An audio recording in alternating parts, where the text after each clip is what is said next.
There are things in our history that you probably never imagined. Switzerland, for example.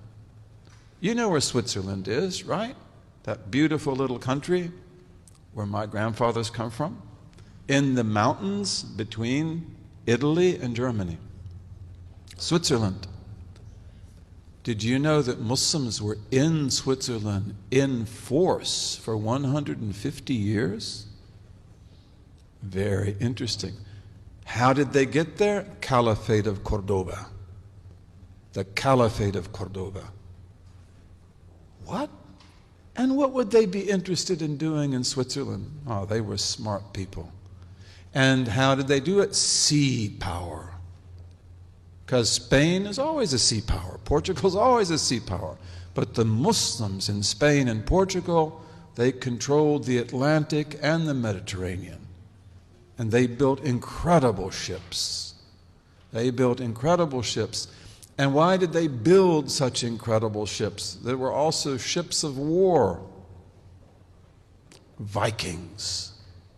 The Vikings. And why did the Vikings even appear in history? Muslim Spain and Portugal. Because Muslim Spain and Portugal became so wealthy that they dried up the wealth of Northern Europe. This is pretty well proven in economic history. And countries like what is today Denmark and Norway and Sweden and England and Northern Germany and Holland, they became poor because nobody would go there anymore. It's like there's no profit. Merchants are always looking for profit. The merchants that are in Italy and France and elsewhere, they no longer want to go north because what do you get there? Sheepskin, flax, wood. You go to Spain and Portugal, all you have to do is pay jizya. You pay the jizya and you're protected by the state. And then you get gold and silver and silk and oranges and lemons and everything in the world. It's really amazing. This is true. And I could even tell you, because you had people at the University of Michigan who were the masters of this. I don't know if the one in particular is still alive. His name is Ehrenkreuz. Is he still alive? You know, Professor Ehrenkreuz, he was one of my companions. He was the person who worked on this. Okay, so this meant the Vikings have to come out. And the Vikings, you probably have seen movies about Vikings. Those are usually exaggerated. But the Vikings come out. Where did the Vikings first go? Lisbon, Portugal. Great Muslim city. Great Muslim city. And they sack it because Lisbon had never been protected from the Atlantic because of the fact they didn't have any enemies on the Atlantic. And they sacked Lisbon, and they took out of it tons of goods and women and children as well. And then they come down to attack Seville. These are all Muslim cities, Muslim ports. And the caliph at that time, his name was Abdurrahman III.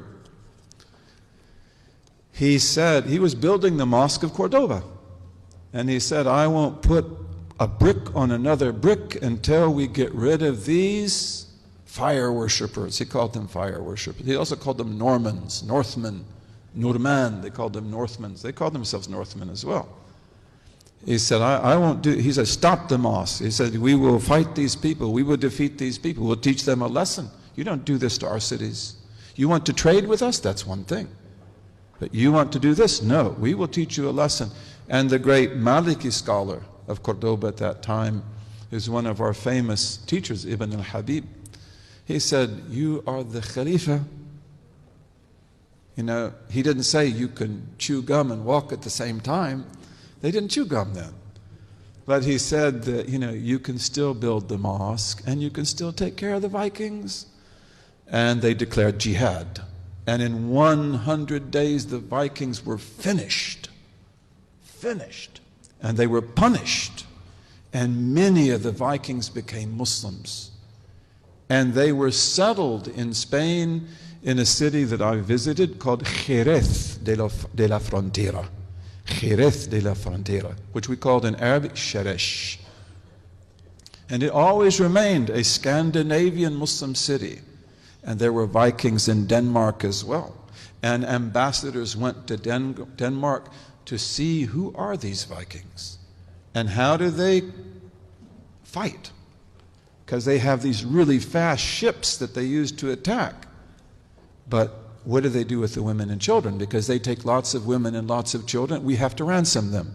In Islamic law, you must ransom the prisoner. All the women and children they've taken off to Denmark, we've got to get them back. This is also why the ambassador is going. We'll pay you gold. We'll get them back. But give back our children. Give back our women. Okay, so they go there, but also they go there to learn who are these people and how do they fight. And one of the things they learn is that they have war boats. That's what you see in the movies, right? But they have barges. And the barges are where they put the women and children. The barges are where they put the gold and silver. Okay, so this means that they are actually not so, that they have vulnerability because the barges don't move very fast. And that means that they have to always protect their barges at sea. And so they say, then this is the way we'll deal with the Vikings. We will build ships that are as fast as their ships. And our ships will have cannons on the front, which they call nafata. Nafata means naphthalene cannons. They're cannons that use gassy oil. And you put fire to it and it explodes and it shoots out a ball of fire. And it will burn up their ships. And then on the back we will have archers with crossbows and with regular bows. And if you want to look at, you've seen how samurais have made swords? Samurai sword is incredible. We made swords that would have competed with that. We made arrows. We were really good at what we did.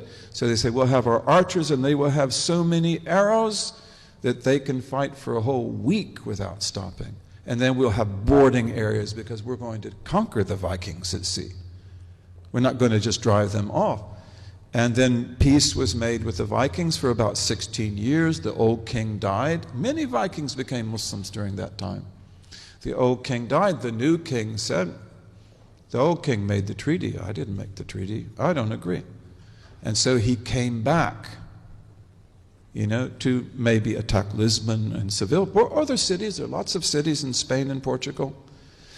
But also they said set up towers along the whole coast. And you can go there. I'd love to take you there. The whole Portuguese coast still has those towers. And the Spanish coast also has a lot of those towers. But they were really needed in the Portuguese coast. And these towers are so close to each other that they can send smoke signals, light signals, mirror signals. And they have a whole code to communicate. And then any time a Viking ship appears, you send the signals out, whether it is day or night, and we go out and get them on the sea. You've got to fight them on the sea. You cannot let them attack you on land. And so the Vikings come back. The first time when they attacked Lisbon, they had like 50 ships. The second time, they had almost 70. 70 warriors.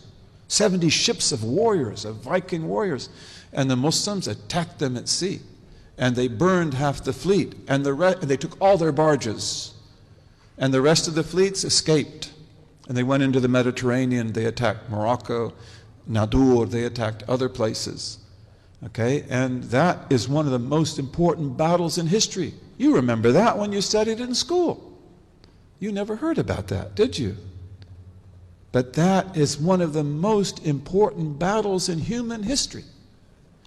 And then those ships they will then take to Mallorca. All of the islands of the Mediterranean were Muslim islands.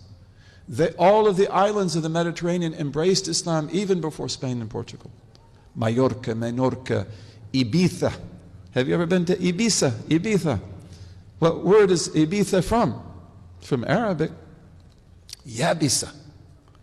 Dry island. Yabisa. Ibiza. And then they establish ships in Mallorca, and on that basis they go up to Switzerland from the Rhone River. Very, very interesting. Very interesting. We have got to write history.